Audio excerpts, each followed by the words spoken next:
¿Cómo están? Buenas tardes. Hola, Patri. Buenas tardes, profesora. ¿Cómo va? Noelia, también Anaí, Ivana, que andan por ahí. Hola, ¿Cómo hola. vienen? ¿Cómo vienen para el examen? Bien. Bien.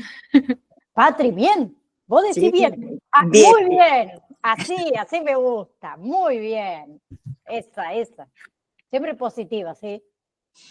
Bien. 3 días quedan. Nada, ¿Sí? nada, Bien. nada, re poquito. Pero es fácil. Presten atención, nada más. Lo único que les pido, presten atención a lo que leen y razonen lo que leen. Nada más. ¿Bien? Bien. Bueno, Bien. día de hoy comenzamos con el módulo 2. ¿Pudieron descargarlo? ¿Pudieron ver algo? Sí, yo lo estuve mirando, estuve leyendo un poquito. Bien, perfecto. Genial. Bueno, entonces vamos a arrancar primero que nada con ¿qué es la psicología? ¿Sí? La psicología, o también la pueden encontrar como sociología, es una ciencia social, ¿sí? Es una disciplina académica que está enfocada en lo que es el análisis y lo que es la comprensión de la conducta humana y de los procesos mentales, ¿sí? Que experimentan los individuos o los grupos sociales durante un momento determinado y una situación determinada. ¿Bien? Entonces, la psicología en realidad tiene un campo de estudio que es bastante amplio, pero se centra en ¿qué? En la mente, se centra en las experiencias humanas, ¿sí? Desde diversas, digamos, perspectivas, diversas corrientes, diversas metodologías, ¿sí? Bien, hay muchísimos tipos. Por ejemplo, tenemos, las ciencias sociales, ¿sí? Se interesan, por ejemplo, por los procesos de lo que es la percepción, la motivación, la atención, la inteligencia, el aprendizaje, el pensamiento, el amor, la personalidad también, la conciencia, la inconsciencia. ¿Sí? Bien. Entonces, que me gustaría que ustedes por ahí no se confundan con la psicología con la psiquiatría, que muchas veces también se confunde esta parte, que en realidad la psiquiatría es una rama de la medicina también que estudia que el comportamiento bioquímico del cerebro, ¿sí?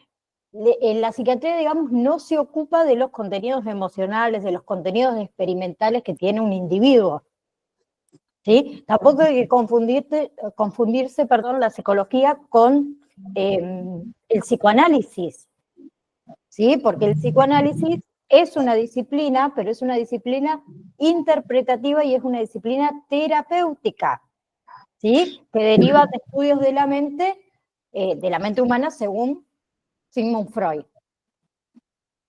¿Bien? Entonces, ¿qué es la psicología? Es una ciencia social y es una disciplina académica que está enfocada en el análisis y la comprensión de la conducta humana y de los procesos mentales. ¿Sí? Bien simple. ¿Ok?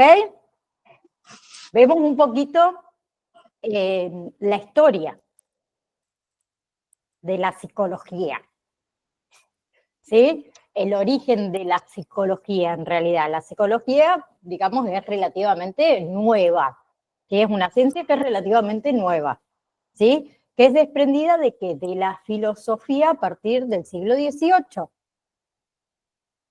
¿sí? Eso se hizo a raíz de ciertas doctrinas fisiológicas, filosóficas, no fisiológicas, escúchame a mí, filosóficas del imperialismo, ¿sí? Que en realidad en el imperialismo empezaron a comprender la conducta humana, ¿sí? Bien, entonces, nace la psicofisiología, ¿sí? Que es la precursora del campo de la psicología. ¿Con qué? Con el ingreso de lo que fueron en su momento las ciencias formales, ¿sí? Del panorama del saber. Y da inicio a esto, a la posibilidad de una psicología que ya no era una psicología como era antes meramente teórica, Ahora la psicología es experimental, ¿sí? Entonces, si hablamos de los primeros laboratorios de psicología experimental, se fundó en Alemania en el año 1879, ¿sí? Y a partir de ahí surgieron diversas ramas con respecto a la teoría y con respecto también a la práctica de la mente humana, ¿sí? Entonces ahí se inauguraron un montón de áreas del saber que hoy en día todavía las seguimos aplicando. Entonces nosotros vamos a empezar por Sócrates, por Platón, por Aristóteles, que se consideraron los precursores de la psicología moderna porque hicieron muchísimos aportes, ¿sí? Bien, entonces comenzando por Sócrates, él introdujo un método que se llama el método mayéutico, que seguramente lo han escuchado alguna vez hablar, que en realidad se basa en ¿qué? En preguntas, ¿sí? Para llegar a ciertas definiciones precisas. Después tenemos a Platón, que él utilizó el método dialéctico, ¿sí? Basado en que en el diálogo, ¿para qué? Para poder alcanzar la verdad, ¿sí? Para poder explorar la naturaleza, ¿bien? Para poder explorar el destino del alma. Y después tenemos a Aristóteles, ¿sí? Que Aristóteles ya se enfoca en temas como el pensamiento, la memoria, la percepción, ¿sí? Y desarrolla lo que es la lógica, que es fundamental para la psicología. ¿Sí? Bien. Entonces, tenemos la Edad Media.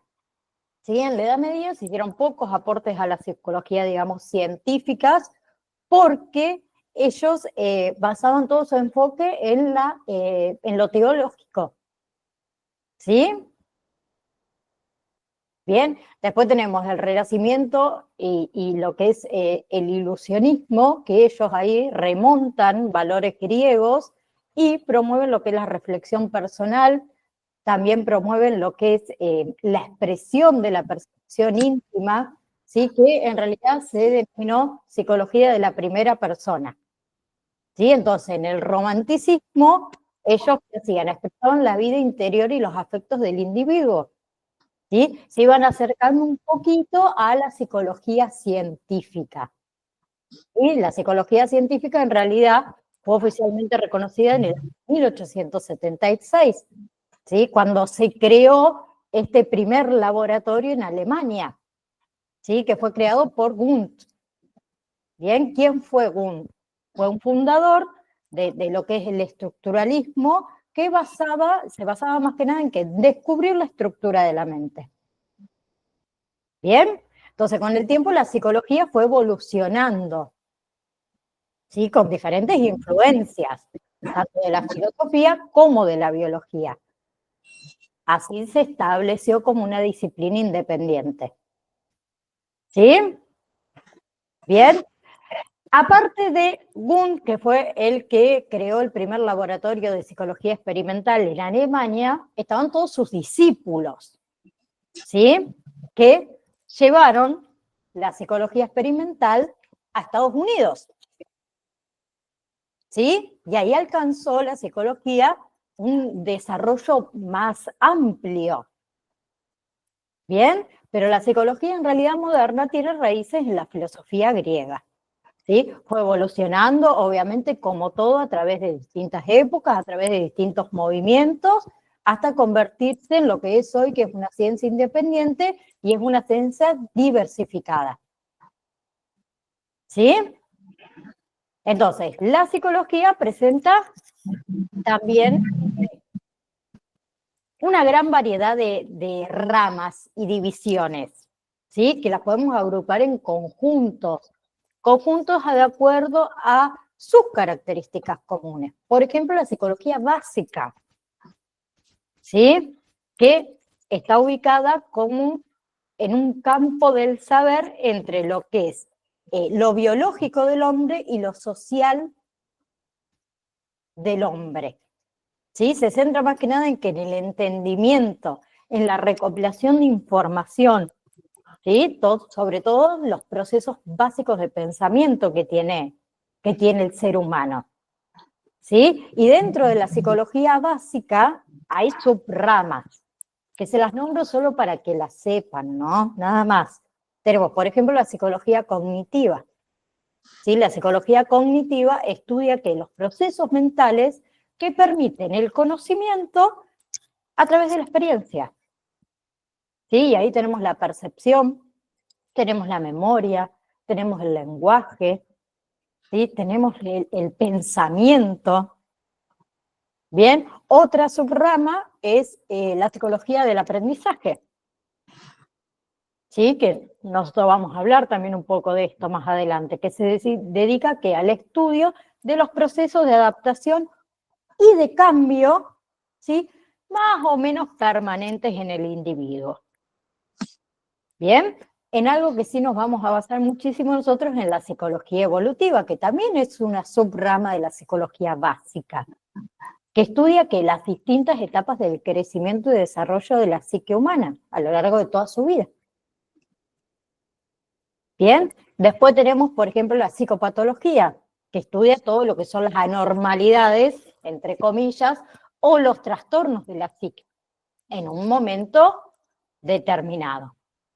¿Sí? Después podemos nombrar, a ver, la psicología de las artes, también entra ahí, ¿sí? La psicología de la personalidad, ¿sí? Que intenta construir modelos de comprensión de la personalidad humana.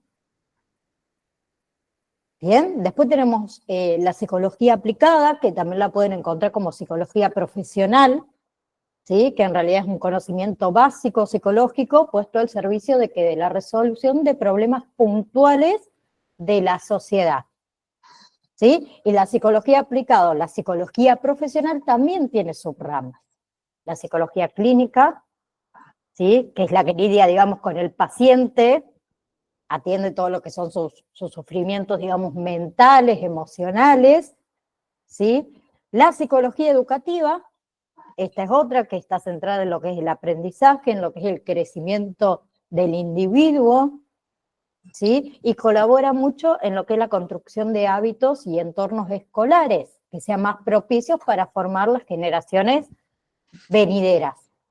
Después tenemos la psicología infantil, ¿sí?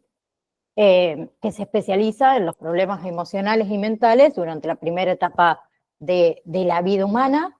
La psicología social es otra que se centra en los grupos humanos y se centra en las interacciones humanas, ¿sí? Después otra que les puedo nombrar, psicología industrial, ¿sí? Que es muy similar a la social, pero se aplica en ambientes laborales.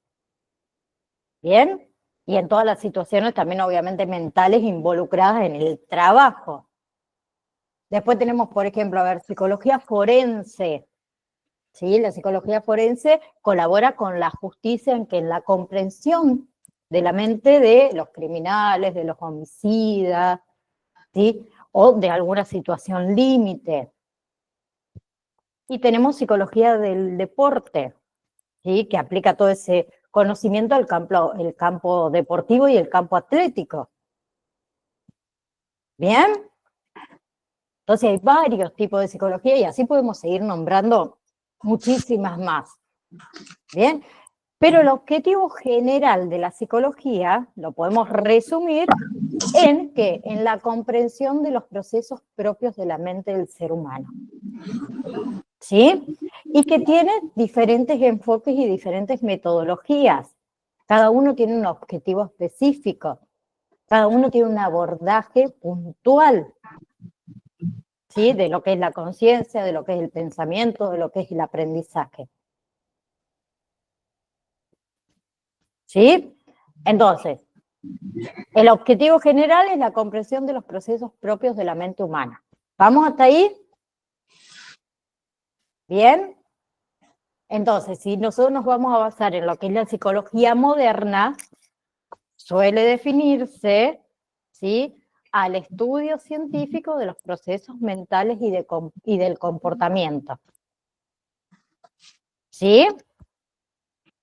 Y los psicólogos, ¿qué hacen? Utilizan métodos científicos cuando tratan de responder algún tipo de pregunta. Dentro de esos métodos tenemos, por ejemplo, el método de observación natural. Ese es un método que utiliza la observación naturalista, en realidad es un método utilizado en investigaciones, ¿sí? Y que tiene su fundamento en realizar las observaciones de un sujeto o de unos sujetos, ¿sí? Sea personas o sean animales, lo hacen directamente en el lugar donde habita, ¿sí? Y acá la idea es que este investigador, que va a ser un psicólogo, no perturbe en lo más mínimo en esa hábitat, ¿sí? Con el fin de evitar que interferencias, ¿bien? Porque cuando ustedes, a ver, cuando ustedes saben que alguien los está observando, puede ser que cambien su comportamiento, pues sabemos que alguien nos está mirando, es como, yo siempre digo este ejemplo, a ver, si entra ahora en la clase el director, ¿sí? Quizá mi comportamiento cambia más seria, ¿viste? Me comporte de otra manera, que no va a ser lo mismo si entra con el nombre, a ver, de Anaí, que yo creo que es Anaí, a lo mejor es el director y no sé qué es él, ¿sí? Entonces, ese es un tipo de método que utilizan, el método de observación natural. Bien, es fundamental que la discreción en esa observación, ¿sí? Hay que evitar lo que es la contaminación del escenario, las interacciones, ¿sí?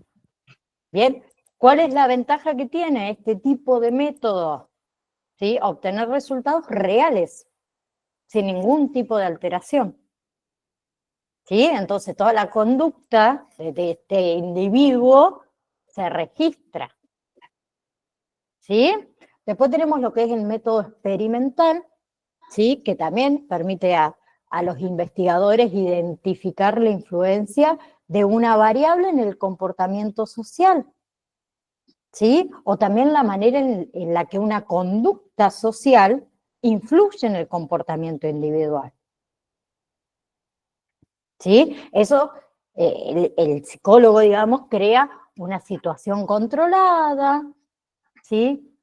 Y detecta las relaciones casuales dentro de lo que es el método experimental, ¿sí? Pero en realidad la implementación requiere que la observación, requiere la manipulación, requiere el registro de estas variables que influyen en el sujeto que está estudiando, ¿sí? Después tenemos el método correlacional, es otro que se utiliza, que es un tipo, digamos, de método que se lleva a cabo cuando no es posible manipular las variables. Por ejemplo, la edad no la podemos manipular, ¿sí? El sexo del individuo no lo podemos manipular. El nivel socioeconómico no lo podemos manipular, ¿sí? Entonces, se caracteriza este método por no modificar nada de ese campo natural de la población que está estudiando. ¿Bien? Y acá los investigadores que hacen, observan la conexión de variables, más que nada específicas, que se producen de manera espontánea. ¿Sí? Bien, entonces el método de esta investigación, ¿sí? Se basa en observar diferentes comportamientos individuales y sociales. ¿Sí? Después tenemos el método clínico, que es el que más conocemos nosotros, o por ahí hemos escuchado hablar un poco más, ¿sí? Que se realizan exámenes en casos individuales, ¿sí? Y ahí se puede llegar a conclusiones de diagnósticos. ¿Sí? Bien, lo que nosotros conocemos cuando vamos al psicólogo o sabemos cómo se maneja un psicólogo. Esto sería un método clínico. ¿Sí? Entonces, dentro de estas formas de la psicología, se puede reconocer lo que son las técnicas históricas de observación, ¿sí? Y por último puede llegar al psicoanálisis. ¿Bien? Bien. También se hacen pruebas psicológicas, ¿sí? Desde el siglo XIX se inició con esta idea de clasificar y diferenciar a los individuos según las conductas que tienen ante los estímulos y las diversas ocasiones. ¿Sí? Entonces se hacen pruebas psicológicas, se hace, o test también, que son procedimientos que mayormente son a forma de cuestionarios o en forma, por ahí para los más chicos, de tareas manuales, que en realidad tiene un fin, que es medir las características relevantes de ese individuo. ¿Sí? Entonces, son situaciones que las genera el psicólogo, ¿sí? Que son estandarizadas en realidad, que son controladas, que son confiables y que son válidas las pruebas psicológicas y los test. Mayormente se hacen entonces para llegar a un diagnóstico. Tu hija te está marcando. A Patri la llamaron. Bien, entonces, si hablamos de lo que son las pruebas psicológicas, son procedimientos que se presentan muchas veces en forma de cuestionarios, de pequeñas tareas manuales, que el fin es medir características relevantes. ¿Sí? Los cuestionarios es como un apoyo o un complemento a los métodos y a las técnicas estas. Que sí, los cuestionarios ustedes saben que se componen de preguntas, ¿sí? Las preguntas pueden ser cerradas, semicerradas, pueden ser abiertas, y el psicólogo, según el tipo de respuesta que dio el individuo, lo va a ir estudiando. ¿Sí? Eso es muy simple. Después tenemos, por ejemplo, las encuestas, que también es otro instrumento de apoyo del método experimental y también del método correlacional. ¿Sí? Que en realidad las encuestas, ¿en qué consisten? Tomar un número de personas, ¿sí? Un número de personas bastante amplio para que sea una encuesta real, ¿sí? A veces se hacen con números de personas de 1000, de millones, y a veces con un número un poco más pequeño, que en realidad tiene como objetivo conocer la opinión de los individuos en un tema específico. ¿Sí? Después tenemos las entrevistas. Las entrevistas se pueden realizar individualmente o con un número reducido de individuos, por ejemplo, con la familia. ¿Sí? Todo lo que son las entrevistas son cara a cara, ¿sí? Lleva mucho más tiempo, ¿sí? Y tiene como objetivo principal que el diagnóstico y la intervención. ¿Estamos hasta ahí? ¿Sí? ¿Preguntas? Chan, chan, chan, chan. ¿No? Les voy a compartir pantalla. Acá. Ahí está. Así comenzamos con lo que es persona humana. La definición de persona humana, vemos sus dimensiones: personalidad, temperamento, carácter y rasgos, que no lo puse ahí, que también vamos a hablar un poquito de lo que son los rasgos. ¿Sí? A ver, si nosotros hablamos de persona humana, en realidad la definición la podemos abordar desde varias perspectivas. ¿Sí? A ver, la perspectiva filosófica, la perspectiva jurídica, la perspectiva biológica, la perspectiva psicológica.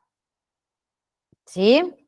Nosotros, primeramente, vamos a definir acá lo que es persona humana, ¿sí? Que es un individuo perteneciente a la especie Homo sapiens, que posee una serie de características y una serie de capacidades que los distingue como ser único y consciente. ¿Sí? Entonces, esas características que tiene una persona humana son las siguientes. Patri, te silencio un ratito porque me hace interferencia el micrófono y me hace mal el oído. Si necesitan hablar, levanten la mano, ¿sí? A ustedes ahí abajo tienen para levantar la manito, ¿sí? No sé si ven que yo ahí levanté la manito de esa manera y yo les habilito el micrófono, ¿sí? Bien, les decía que las personas humanas tienen características, ¿sí? La primera es la biología y la fisiología, ¿sí? Si hablamos desde lo que es la perspectiva biológica, la persona humana, que es un organismo de la especie Homo sapiens, que está caracterizado por ¿qué? Por una complexión física, ¿sí? Y por funciones biológicas específicas. Bien, y ahí podemos incluir, por ejemplo, el cerebro. El cerebro está altamente desarrollado y nos permite a nosotros funciones cognitivas avanzadas. Otra característica es la conciencia y la autoconciencia. ¿Sí? La persona humana posee conciencia. ¿Sí? La conciencia, que es la capacidad de tener experiencias subjetivas y sensaciones, y también autoconciencia, que es la capacidad de reconocer a sí mismo como un individuo distinto, con identidad propia, ¿sí? Con continuidad a través del tiempo. Bien, otra característica es la racionalidad y el pensamiento abstracto de la persona humana, ¿sí? Bien, entonces la capacidad de pensamiento abstracto, de razonamiento lógico y también la habilidad para resolver problemas complejos son uno de los rasgos que nos distinguen, ¿sí? Entonces la persona humana puede hacer reflexiones, ¿no? Puede reflexionar, ¿sí? Puede tener justicia, puede tener ética. Bien.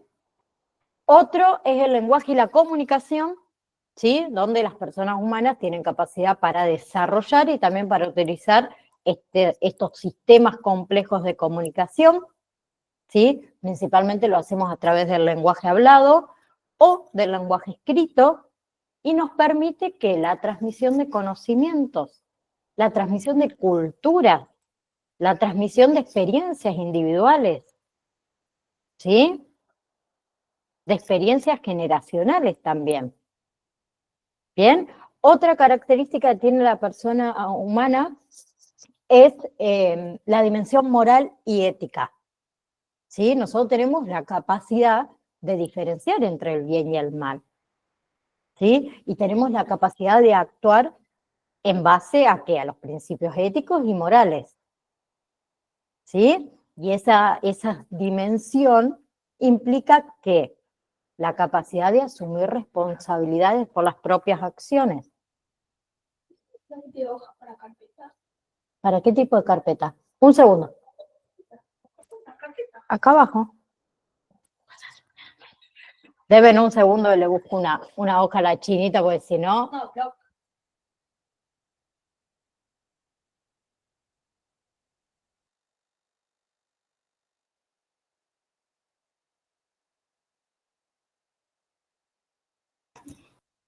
Hojas, quería, dice que se quedó sin hoja en la carpeta. Oh, no. Bien. Otra característica, relaciones sociales y emocionales.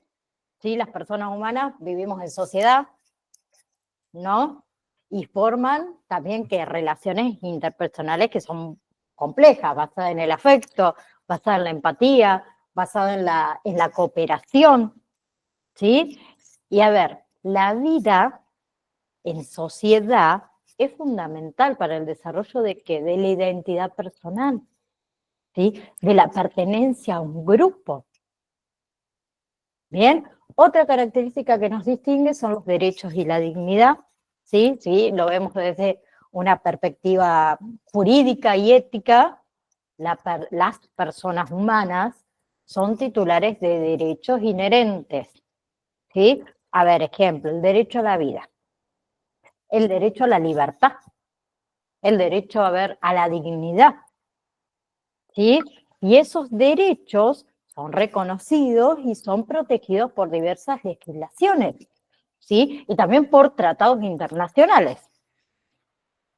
Bien, y la última característica que le puse ahí es desarrollo personal y creatividad, ¿sí? Tenemos la capacidad de crear y desarrollar, o desarrollarse, mejor dicho, a lo largo de toda la vida, ¿sí? Hablamos habilidades físicas, habilidades intelectuales, habilidades emocionales, ¿sí? Y la creatividad y la capacidad de innovar son aspectos destacados de la evolución humana, ¿sí? Bien, ya si lo vemos de lo que es acá, de lo que es el lado de las consideraciones filosóficas y las consideraciones éticas, ¿sí? En filosofía la definición, por ejemplo, de persona humana fue objeto de muchos debates, ¿sí? Hay algunos filósofos como Kant, ¿sí? Que él enfatizó mucho en la dignidad de las personas, ¿sí? Basada en la capacidad que tenía cada una de capacidad relacional y de autonomía moral, ¿sí? Entonces, la persona humana, según consideraciones filosóficas y éticas, ¿sí? Es un ser integral que combina aspectos biológicos, cognitivos, sociales, morales y jurídicos, ¿sí? Y esta definición es multidimensional. ¿Por qué? Porque reconoce tanto la complejidad intrínseca de lo que es el ser humano, como la capacidad para interactuar en el entorno de manera ética y de manera significativa. ¿Sí? Otra cosa que nos caracteriza a nosotros como ser humano es el temperamento y el carácter. ¿Sí? Que son dos conceptos fundamentales en la psicología de la personalidad. ¿Sí? Que aunque estén relacionados, describen en realidad dos aspectos diferentes de la personalidad de un individuo. Por eso lo vamos a diferenciar. Por un lado tenemos entonces el temperamento. ¿Qué es el temperamento? Se refiere a los aspectos biológicos y a los aspectos innatos de la personalidad que están presentes desde el nacimiento. ¿Sí? Entonces el temperamento es la base emocional y es la base recreativa sobre la que se desarrollan otras características de la personalidad. ¿Sí? Y si vamos a los principales puntos sobre el temperamento, yo ahí se los coloqué, que es innato y es biológico, ¿sí? El temperamento es heredado genéticamente y está presente desde el nacimiento, ¿sí?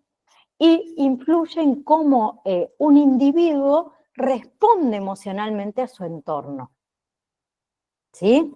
Otra cosa, el temperamento es permanente, ¿sí? El temperamento es relativamente estable a lo largo de la vida, ¿sí? Se puede ir modulando, porque por experiencias, por el entorno, ¿bien? Otra, reactividad emocional, ¿sí? Acá incluye lo que son aspectos como la intensidad, ¿sí? La rapidez de las respuestas emocionales, el nivel de actividad, ¿sí? La sensibilidad a los estímulos, ¿bien? Y el temperamento tiene una base fisiológica, ¿sí? Está vinculado a factores fisiológicos y neurológicos también, ¿sí? Hay estudios que indican que, digamos, las diferencias entre el temperamento puede estar relacionada con variaciones en el sistema nervioso y en el sistema hormonal, ¿sí? Bien, y después yo les puse ahí la clasificación para no olvidarme. El temperamento en realidad se puede clasificar en varios tipos, ¿sí? Por ejemplo, un temperamento fácil, un temperamento difícil, un temperamento lento para calentar, ¿sí? Todo eso basado en las teorías de Thomas y Chess, ¿sí? Después hay otros enfoques, como el modelo de los 5 grandes, que así se llama, que también incorpora dimensiones temperamentales como la extraversión, el neuroticismo, que no vamos a entrar en tanto detalle de eso, ¿sí? Por otro lado, yo le dije que también algo que nos distingue es el carácter, ¿sí? El carácter se refiere a los aspectos aprendidos y desarrollados de la personalidad que surgen a través de las experiencias de vida, ¿sí? Y a través de la socialización. Bien, y si hablamos de los principales puntos sobre el carácter, ahí podemos incluir lo aprendido y lo desarrollado, que a diferencia del temperamento, en realidad el carácter se forma a través de ¿qué? De interacción con el entorno, a través de la educación, a través de las experiencias personales. ¿Sí? Nuestro carácter puede ir cambiando, vamos a decirlo de una manera más simple, con el tiempo. ¿Sí? Otro punto sobre el carácter es los valores y la moralidad. ¿Sí? Ahí incluimos los valores, las creencias, los principios éticos que un individuo desarrolla. ¿Sí? Que eso influye en cómo una persona toma decisiones morales, cómo se comporta ante diferentes situaciones. ¿Sí? Y el carácter es cambiante, puede cambiar, puede evolucionar con el tiempo. ¿Sí? Muchas veces nuestro carácter evoluciona o cambia con el tiempo en respuesta a nuevas experiencias, a nuevos aprendizajes, ¿sí? A nuevas reflexiones por ahí personales. ¿Bien? Bien, después yo le puse autocontrol y voluntad, que ahí incluye todo lo que son aspectos relacionados con el autocontrol, la autodisciplina, la capacidad que tenemos para trabajar hacia metas a lograr a largo plazo, y se asocia mucho con lo que es la fortaleza de voluntad y la persistencia. ¿Sí? Bien. Y por último le puse interacción con el temperamento, que acá, aunque el carácter se desarrolla sobre la base del temperamento de cada uno de nosotros, puede influir y puede modificar las experiencias de las tendencias temperamentales que tenemos. ¿Sí? Por ejemplo, una persona con temperamento naturalmente irritable. Imagínensela ustedes en su cabecita, una persona con un temperamento irritable. Puede desarrollar un carácter que incluya técnicas afectivas para el manejo de la ira. ¿Sí? Yo tengo un temperamento ansioso. Vos me decís, Nay, a las 3 o a las 15 horas te paso a buscar para, no sé, para ir a merendar, vamos a suponer, y yo a las 2 de la tarde te estoy esperando. Y a las 14:55 me muero por mandarte un mensaje y preguntarte, che, Patria, ¿dónde estás? ¿Todavía no llegaste? Pero me controlo. ¿Sí? Bueno, más o menos parecido. Bien, si vemos las diferencias que hay entre temperamento y carácter, ¿sí? Nos podemos basar en el origen. ¿Sí? El temperamento, como dijimos, es innato, es biológico, ¿sí? Es hereditario. Mientras que el carácter es aprendido, ¿sí? Es desarrollado a través de las experiencias. ¿Bien? Otra que nos podemos basar en la estabilidad del carácter es relativamente estable a lo largo de la vida, ¿sí? Mientras que el carácter puede cambiar, puede evolucionar. ¿Sí? Bien. Otra, el temperamento se centra en ¿qué? En la reactividad emocional y la energía. El carácter incluye valores, incluye creencias y incluye habilidades de autodisciplina. ¿Sí? Entonces, en conclusión, temperamento y carácter son componentes esenciales de la personalidad humana. ¿Sí? El temperamento proporciona la base biológica y emocional, mientras que el carácter se desarrolla a partir de la experiencia y los aprendizajes a lo largo de la vida. ¿Sí? Pero ambos, juntitos, tanto temperamento como carácter, ¿sí? Son dos elementos que configuran la personalidad completa de un individuo, ¿sí? Influenciados por sus comportamientos, por sus relaciones, ¿sí? Por sus interacciones con el mundo.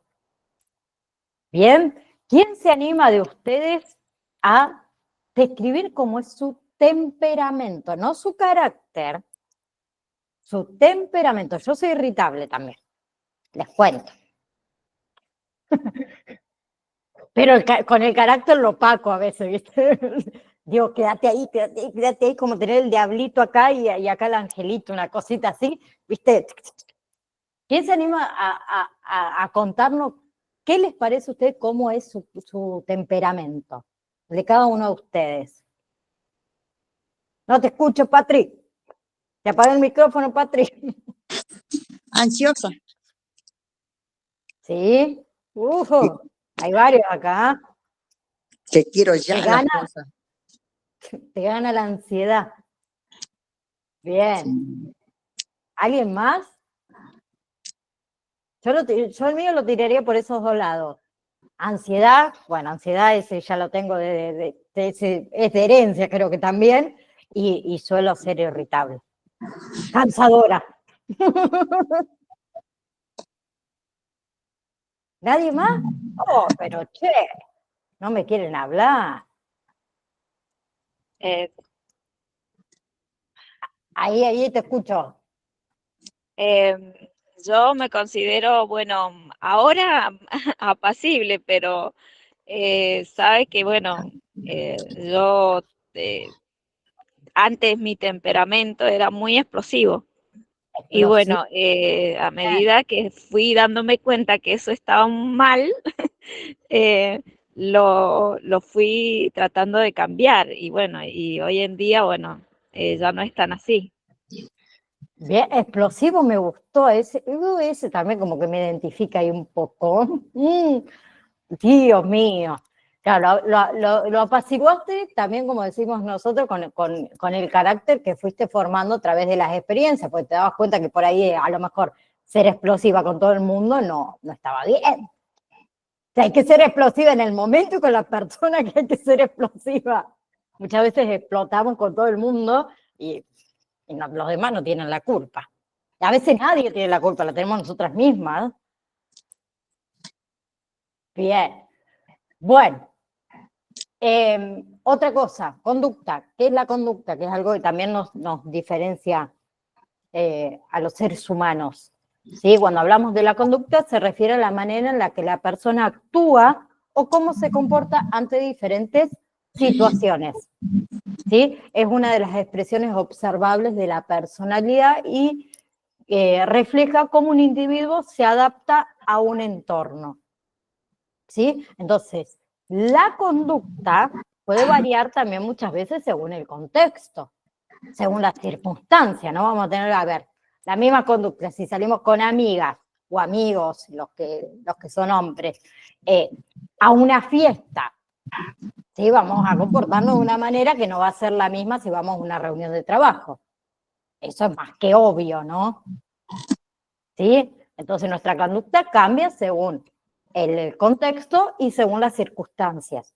Y está influenciada esa conducta por factores internos, pueden ser como emociones, como pensamientos, y factores externos, el ambiente, la interacción social. ¿Sí? Y por otro lado, yo les había dicho que les iba a dar lo que son los rasgos, ¿sí? Que los rasgos también es una característica relativamente estable que forma parte de la personalidad humana. ¿Sí? Los rasgos en realidad son predisposiciones a actuar de cierta manera y tienden a mantenerse a lo largo del tiempo y en diferentes situaciones. ¿Sí? Ejemplo, a ver, una persona puede tener un rasgo de ser extrovertida, ¿sí? Lo que significa que tiende a ser sociable, que tiende a ser energética en la mayoría de las situaciones. ¿Bien? Bien, entonces si hacemos un resumen de conducta, ¿sí? Y de rasgo, podemos decir que la conducta es una manifestación externa, es una manifestación observable de cómo la persona se comporta. ¿Sí? Y los rasgos son las características internas y estables que predisponen a esa persona a comportarse de una manera particular. ¿Bien? ¿Quedó la diferencia? Tan, tan, tan, tan, tan, tan. ¿Sí? Bien, lo que sigue seguramente, a ver, creo que se los puse, ahí está. Pensé que no le habías puesto el PDF. Bien. Entonces, lo próximo, acabamos, es aparato psíquico, ¿sí? De Freud, ¿sí? Vamos a ver el primer tópico y el segundo tópico, que no lo vamos a comenzar el día de hoy, pero sí vamos a hacer un pequeño resumen de quién era Sigmund Freud. Vamos a pasar un poquito por la bibliografía de Sigmund Freud.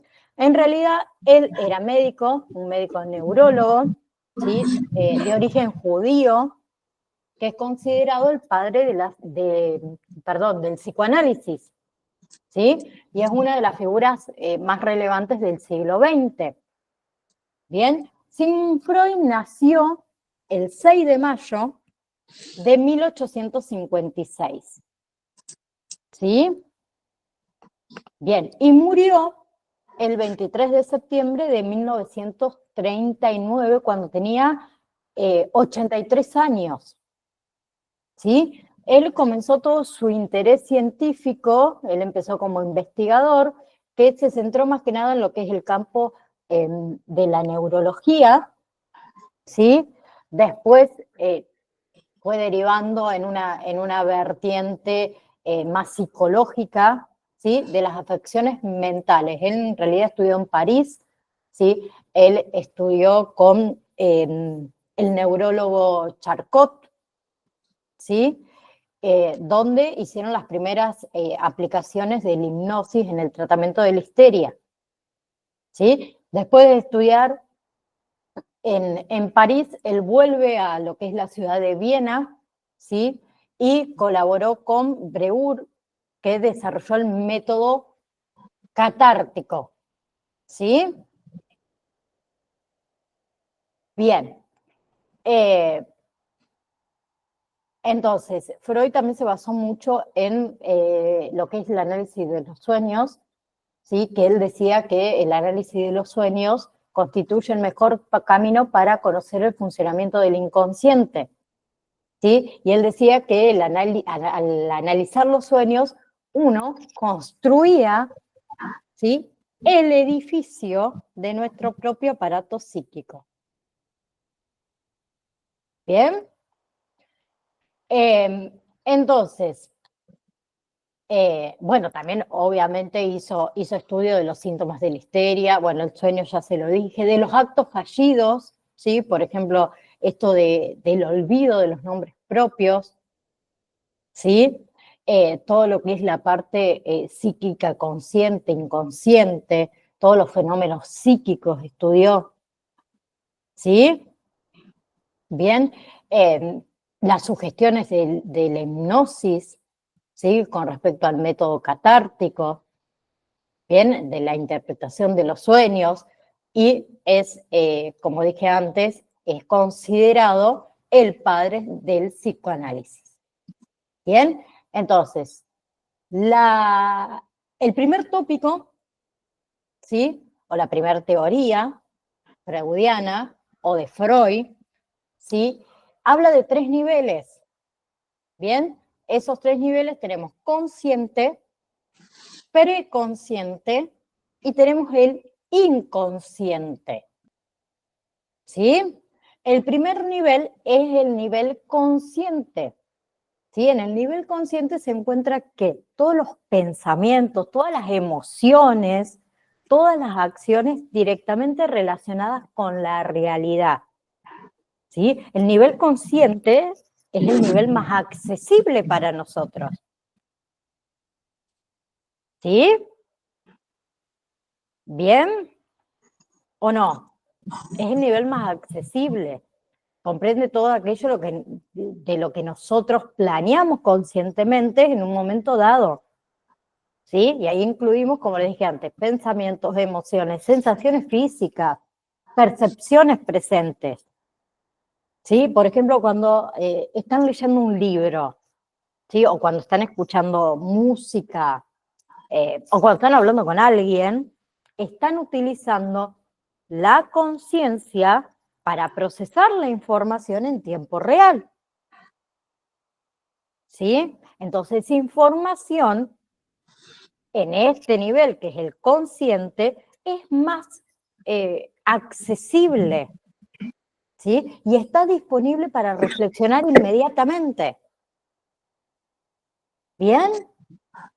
El segundo es el preconsciente. El nivel preconsciente es aquel que contiene información que no está en la conciencia inmediata, ¿sí? Pero que puede ser traído a la conciencia con un esfuerzo mínimo, ¿sí? Ahí podemos incluir recuerdos, podemos incluir conocimientos, podemos incluir experiencias, ¿sí? Que no están en el centro de nuestra atención en un momento dado, pero que pueden ser recordadas o pueden ser traídas a la mente cuando sea necesario. ¿Sí? Por ejemplo, recordar el nombre de un amigo que ustedes no lo ven hace muchísimo tiempo, lo podemos recordar. Recordar que tenemos una cita médica programada para la semana que viene. ¿Sí? Y el otro es el inconsciente, ¿sí? Que es el nivel, digamos, más profundo y el menos accesible de la mente. ¿Sí? En el inconsciente, ahí contiene todo lo que son los pensamientos, todo lo que son los deseos, lo que son los impulsos, lo que son los recuerdos que están fuera del alcance de la conciencia inconsciente, ¿sí? Y que no son fácilmente reconocidos. Entonces Freud creía que gran parte de la actividad mental ocurre en el inconsciente, ¿sí? Y que en este nivel de la mente influye ¿qué? En nuestro comportamiento, en nuestras experiencias, de una manera que muchísimas veces no entendemos conscientemente. ¿Sí? Y los contenidos que están en el inconsciente pueden incluir recuerdos traumáticos, deseos reprimidos, según Freud, conflictos emocionales, ¿sí? Pensamientos por ahí inaceptables para personas conscientes. ¿Bien? Y no sé si, seguro que alguna vez lo han visto para hablar sobre el psicoanálisis, Freud hacía alusión a un iceberg, ¿sí? Donde en la punta del iceberg, esa punta que sobresalía, ¿sí? Sobre el nivel del mar, representa la parte consciente, ¿sí? Luego tenemos la franja ya sumergida, pero la más superficial, que corresponde al nivel preconsciente, ¿sí? Y después tenemos todo el resto del iceberg, ¿sí? La parte de abajo, la parte más profunda, que equivale al inconsciente, ¿sí? Entonces, si vamos tanto a lo que es las características de estos sistemas psicoanalíticos, tanto en lo que es el nivel consciente como en el preconsciente, representan las leyes lógicas y las leyes cronológicas de la temporalidad. Eso significa que están ajustadas a la realidad y al momento presente. En cambio, el inconsciente es atemporal, ¿sí? Porque pueden confundir emociones de la infancia en la edad adulta, ¿sí? O se puede soñar a ver que vamos a suponer que estamos en pleno verano, ¿no? Que estamos en pleno invierno, ¿sí? Y mezclarlo también con sensaciones o con acciones, ¿sí? Que son puramente veranieras, ¿sí? Otra característica entre los primeros dos niveles, consciente y preconsciente, ¿sí? Según el psicoanálisis, es que es el principio de realidad, ¿sí? Bien, donde estos sistemas nos permiten tanto adaptarnos a las situaciones, a las circunstancias, como postergar nuestro deseo, ¿sí? Si este no nos satisface en ese momento. En cambio, el inconsciente es todo lo contrario, el consciente no tiene esa capacidad, ¿sí? El inconsciente siempre busca satisfacer su placer y su deseo sin capacidad de esperar, sin capacidad de controlar. ¿Por qué? Porque en el inconsciente predomina el principio de placer, ¿sí?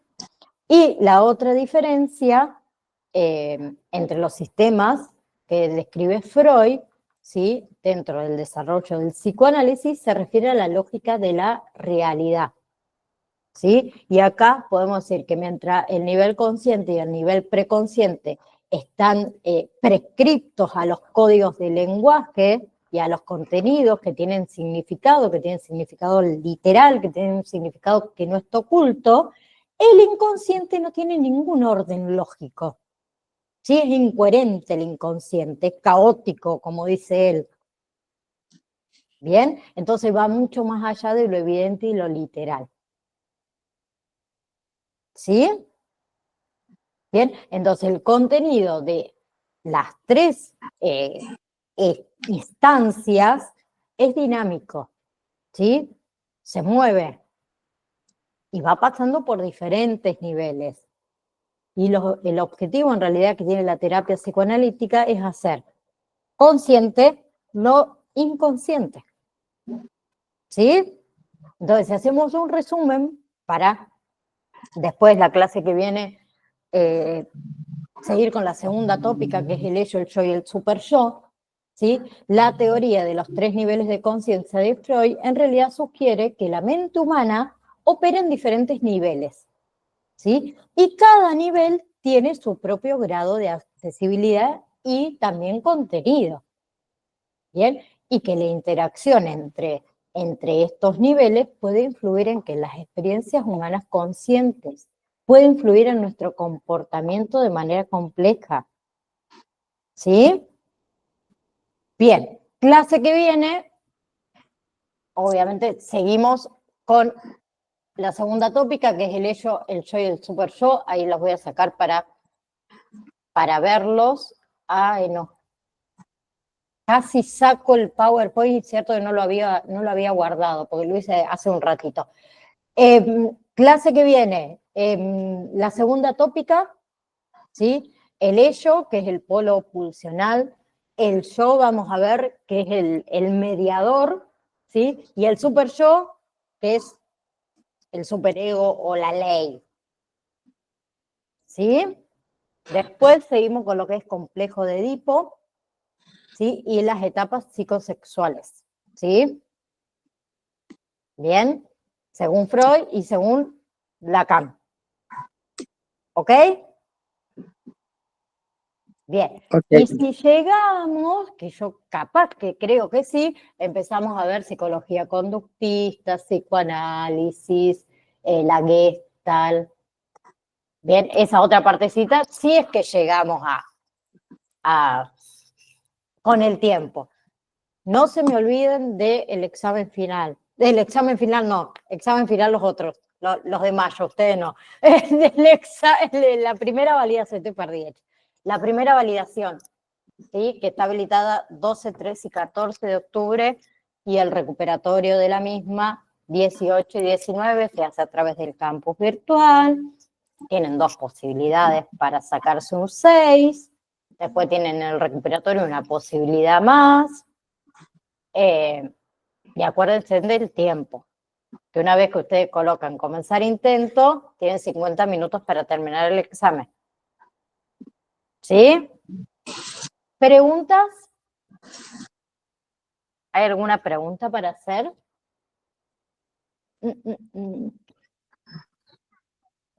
No.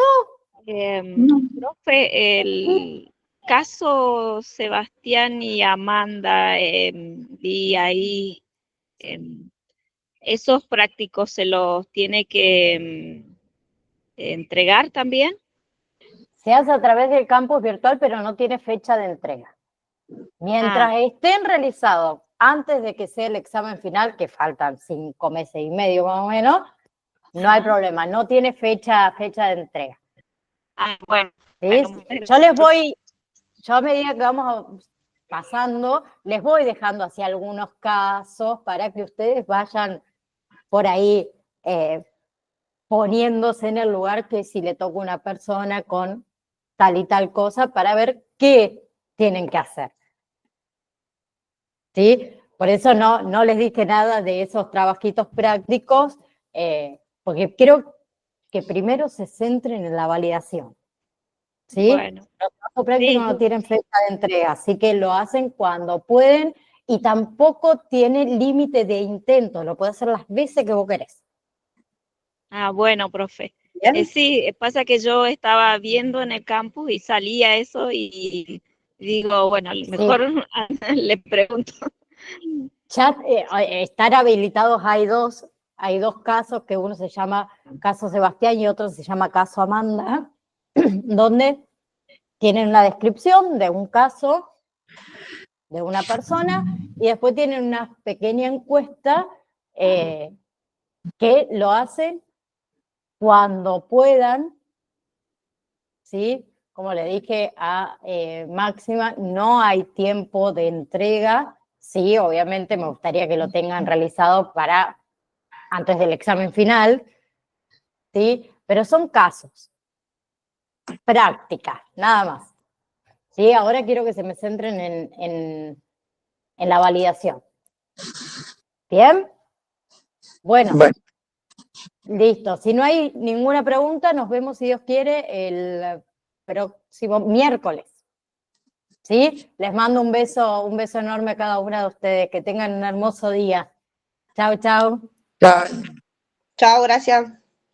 Igualmente. A ustedes.